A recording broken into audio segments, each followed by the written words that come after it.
Hello, everyone, and welcome back to JaianMusic Notes.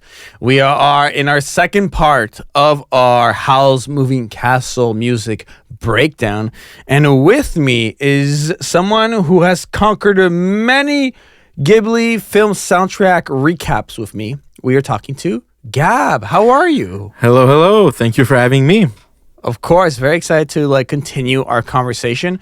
Obviously, in the last one, Gab and we explored the classical merry-go-round of life, the use of leitmotifs and Sophie and Owl's themes, and obviously we have to do your favorite metal scene, of course, from the movie. But before we get into other topics here, I would like to thank the sponsor of JaianMusic Notes, Laser Audio Technologies. If you use code JaianMusic, you get 30% off. They make creative effects plugins over there, such as Fram and Glow, and every dollar generated from that code goes straight back into the show, such as GoPro Kyo, who does all of the artwork. Gab, here it is. In part one, we analyzed how you hear the music. And obviously, I think that we can talk about the emotional architecture of this film a lot more. This music, we said, had its specific dynamic moments where we actively listen, but I also feel like they are emotionally felt a lot more heavily. What do you think of, for example, let's think about the floating feeling of those extended chords we're talking about, like sevenths and ninths. Absolutely. What kind of emotional pull or floating sentiment, the suspension of it all, how does it translate for you in a musical sense and thus emotional? Well, it is a lot of suspended chords, and it makes everything floatier, and by that, it gives the listener a relaxing experience, Absolutely. You don't feel like there's never a moment where your heart is really rushing when you're watching that movie. That's right. how I feel about it, personally. But there are moments where you're just soothed by what you're looking at, and that is a feeling you're gonna see often in Ghibli movies. For example, in Totoro, you're gonna see it a lot. That being said, I feel like Howl's Moving Castle nails that part the best. For me, it's one of the best movies that Ghibli made, of course. This one and Spirited Away probably would be my favorites. I also feel like the tempo breathes with emotions, that we don't have a strict meter, like I said earlier. And there's this sort of, when we remove tempo, or we don't not remove tempo. Well, when we don't abide by tempo, I feel like the performers in the room have more of an interpretive freedom, and that gives a new emotional pocket to reach into. The music itself becomes much more liberating. When we talk about how can I say for example, the use of G minor to sound sad or mournful or dark, but then color tones like sevenths and ninths here. I know I'm getting very theoretical, but I do think that it is fine. But for listeners here who are not used to the music theory, I'm going to try to not...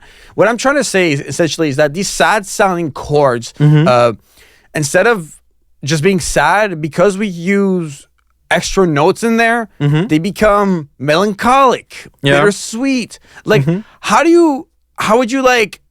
that hit your musical brain when you heard a sadness, but a complex sadness almost?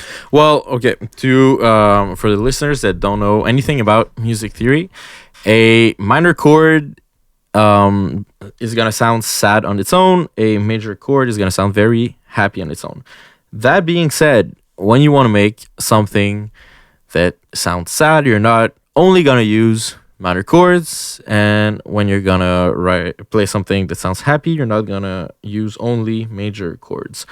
Why is that? It's because it becomes way too obvious and way too cliche if you're gonna go only minor chords if you want to write something sad. The best composers are going to flip the script and often are going to use major chords when they want to make something sad and minor chords when you want to write something happy. It's not a forced rule. For example, you know the movie Up by Disney? Of course. Yeah, there's one of the main songs, Married Life. There's a big transition in it. It turns from very happy to very sad. But if you listen closely, it's the exact same thing. The exact same theme. It's just the interpretation and the arrangements that are different. That is exactly what Joe is doing in his songs. Yes, absolutely. I think that's such a good way to put it. I also feel like there's this sort of like energy and calmness at the same time when we talk about like the tempo changes. Yep. Or like, for example, like we talk like fast tempo, like forward, energy. We're there. Gentle, more soft orchestration, calm, restraint. We talk about like these more silent moments. There's space to breathe. There's stillness, and I feel like if you had to take like make it like almost like a square, okay? Yeah. Tell me if you can follow this logic, and listener, tell me in the comments if you follow my logic. I want to see if I can be coherent here. Take a square, 4 corners, 4 points, okay? Point 1 is fast tempo. Point 2 is gentle dynamics. Point 3 is polyrhythms like complexity and excitement. And point 4 is space, breath, and stillness, like all the pausing that we talked about in the last episode. I genuinely feel like that when you listen to the merry-go-round of life, the merry-go-round spins around these 4 points in a way where sometimes we're really fast and our dynamically we're very loud and intense, and then we keep spinning and we slow down and there's breath and stillness and a soft orchestration. And so the merry-go-round is very much like a representation of spinning around these 4 points. Am I making sense? Yeah, absolutely. See, you made me think of something. It's very much written like a symphony, with different movements, but often you're gonna have the same theme going back and forth, which is just gonna, you were imagining the square, right? It's basically you take the same theme, but you take wherever you are in the square and you move it, you spin it, exactly like you said.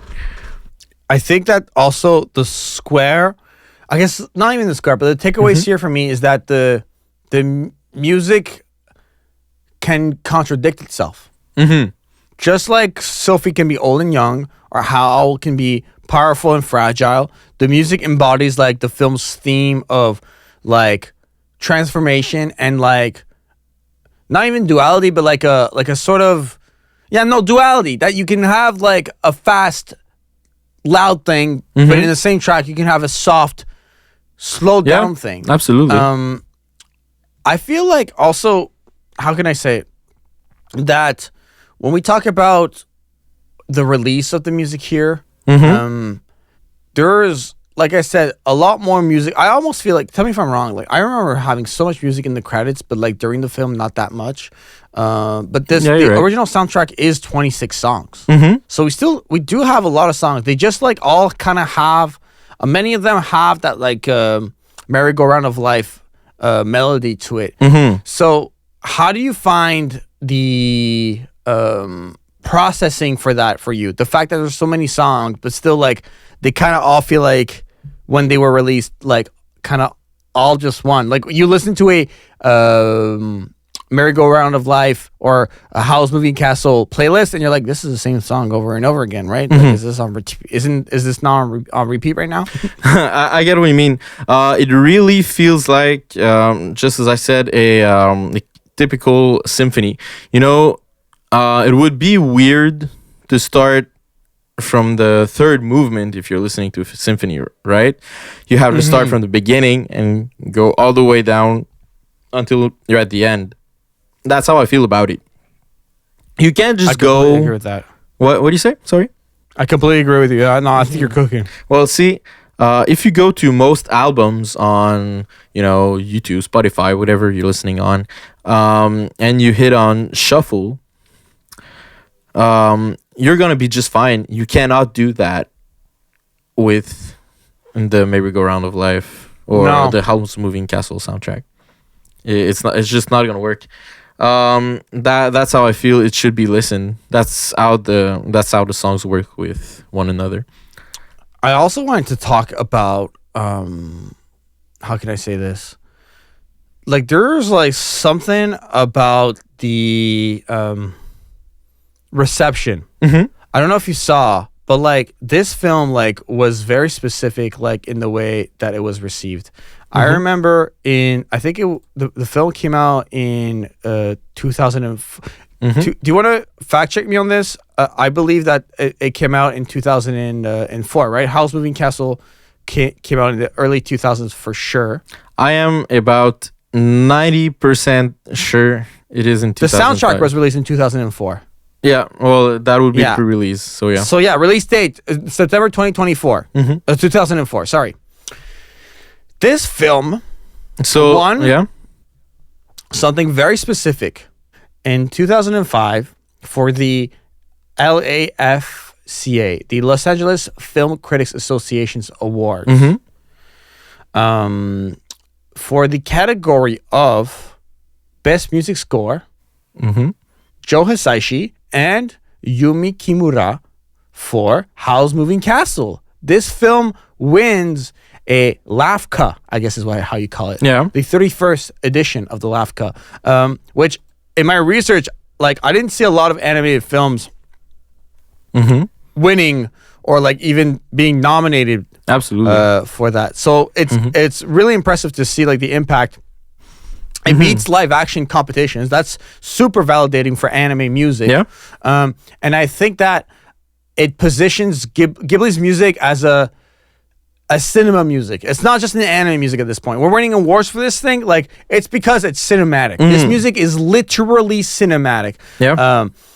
And like the consensus is that the score elevates the film and Joe Hisaishi to an even bigger status when it comes out. Absolutely. It proves that leitmotifs work. Leitmotifs with duality work in a Ghibli context, and I feel like it really sets like up Miyazaki and Joe Hisaishi's collaboration for future films after that. Do you think that anime music should be judged separately from live action film music when you like look at this? Or is it just like it's great music and the other one is also great music? The fact that an anime music beats out live action music. Do you see what I mean? Well, I feel like yes and no. To answer your question, of course, it's kind of a gray area, as in, it's so good it just couldn't be ignored. That's the way I see it, and I feel like Asian culture is very different than American culture on that matter, as in they praise excellence, much more than we do. And I feel like it's I'm not taking anything away from live action music by saying that, but I feel like anime music in general, for me personally, is much more worked on than live action music. As much as I love action music, as much as live action music can be very thought of, for example, Interstellar is brilliant. Of course. I feel like in general, anime music is much more crafted and much better crafted than live action music. So in that sense, I feel like they should be two different categories. I see what you mean. That's fair. I genuinely like, I guess just like I feel like if it were separate categories, it like only benefits people like me who have made like a career in just like the anime music. Yeah, I get that.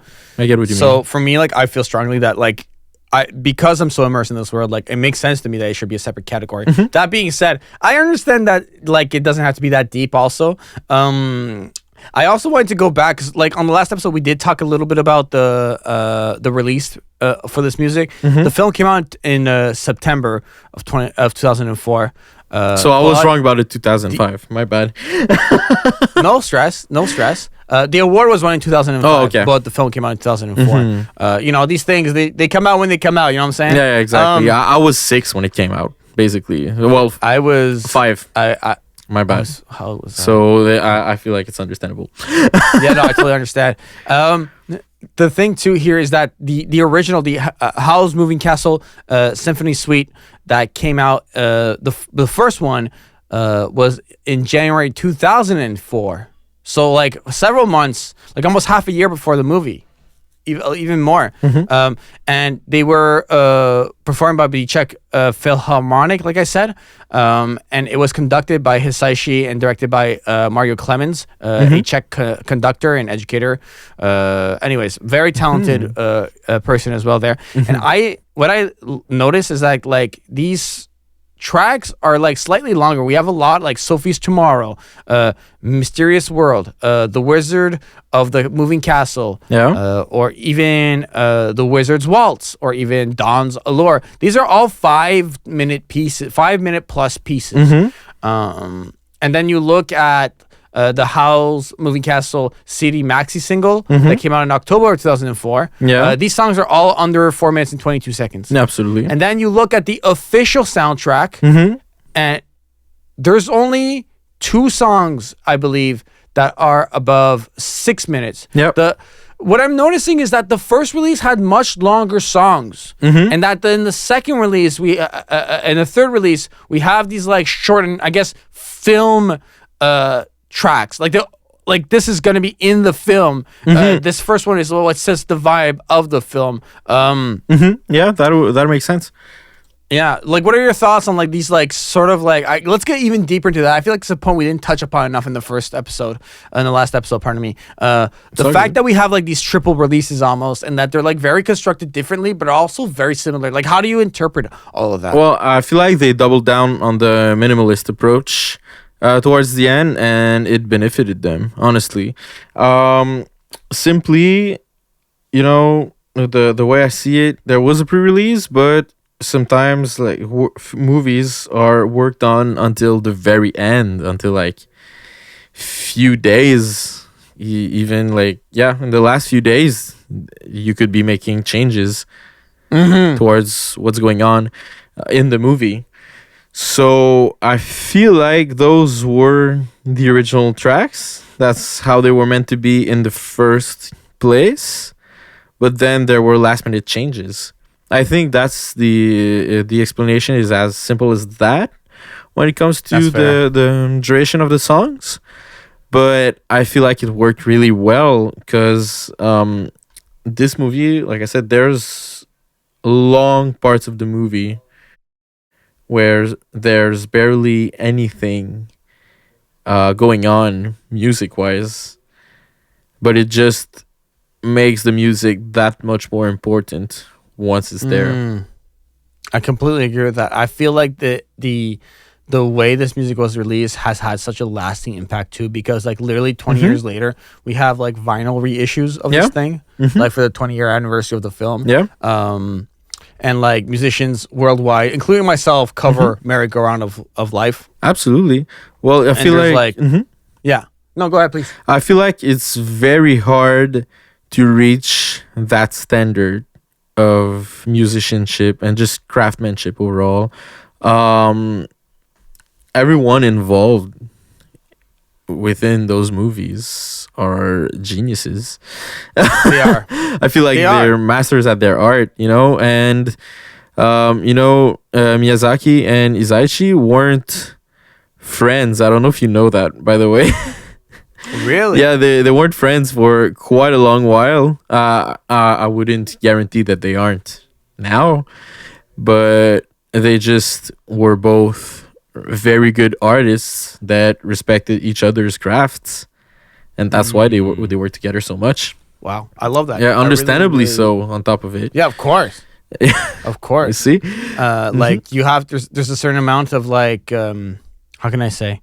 There's a certain amount of like it's a working relationship, but like Yeah. there's also like friendship, but like sometimes like you're creating like a piece of art together. And I've been in a situation where like I'm a composer for a director, and it's like sometimes it doesn't click the way it's supposed to click, and like I'm like trying to figure things out. Like I understand it's a very like complicated dynamic for sure. Yeah. I feel like for me, this film taught me that like emotions are just to be felt musically at any moment, and it can also be felt without the music. Absolutely. The best music holds like this sort of contradiction of old and young, sad and hopeful, simple and complex, and that's such a or like strong and fragile when you look at Owl. I love to like just for you like final thoughts here, Gab. Like what's your key takeaways after like our conversation here today? The importance of keeping it simple in your complexity. I like that. I That's feel like so true. honestly, it's not hard to play most of everything you've heard within that soundtrack. What's really hard to play is to do it right, to put emotion into it. See, there's one thing that I tell my earlier students, you could say, like the ones that start playing music. I tell them, you're gonna learn how to play fast really quick. It's not about playing fast. That's not gonna intimidate you very early in your journey. The part that's gonna intimidate you is playing things slow the right way. And I feel like that's exactly what's being nailed down in this soundtrack. I think the soundtrack really nails that down so well. Gab, what's the next soundtrack of Studio Ghibli that you and I are going to be discussing? Well, that's a great question. Wait, which ones have we done yet already? We've done Spirited Away, Princess Mononoke, Ponyo. Yeah. Howl's Moving Castle. We've been doing the big ones. I want to find one that's like completely like forgotten about, like something completely like not the main ones, not the big three, like something that's in the background. You know what I mean? Well, not necessarily forgotten, but they Ghibli released the movie not that long ago, right? Oh, I know exactly what you want to do that one. Yeah, I think it's The Boy and the Heron. The Boy in the Heron. Okay. I think it's that one. That'll be it, Gab. All right. That'll be the one. That works. Boy in the Heron. Perfect. Great choice. Great. I mean, you can't go wrong with any of these choices, but Yeah, honestly, you can't go wrong with Ghibli, right? I feel like I love it. You gave me a free question. As in, Yeah, of course. I couldn't have a bad answer. No, it's a lot of fun to break these films down with you. Same here, man. Thank you so much. You're Where can welcome. people find Pleasure's you? mine. On Instagram for the moment, but yeah, soon enough, a few other places. I know it sounds like a garage band saying like, "Oh, big things coming soon," but like, it's whatever. We'll see. I love it. Well, link in the description, of course. Go follow Gab on Instagram. For myself, at JaianMusic on social media. JaianMusic.com is my website. JaianMusic Notes in your favorite podcatcher. Code JaianMusic over at laser.io for 30% off any plugin purchases. A big shout out to GoPro Keo for all of the artwork. And finally, just a big thank you to everyone who's been listening to the podcast. It's been a pleasure to do these. We're on our way to episode 100. Big guests coming through. Big topics coming through. So many fun things to discuss. I might do another game show too at some point. So keep your eyes out. Gab, would you do an anime music chiptune game show? That's the current idea I'm kind of like working with. Would you be into that? I would love that. Okay, cool. I'm gonna consider that because I'm trying to figure it out. Like after I did Ears versus AI, it basically trolled the entire cast. Oh, really? I'm trying to do something that's like. That's amazing. Anyways, we will see that later on. A big thank you once again to everyone, and I will see you on the next one. Bye. See ya.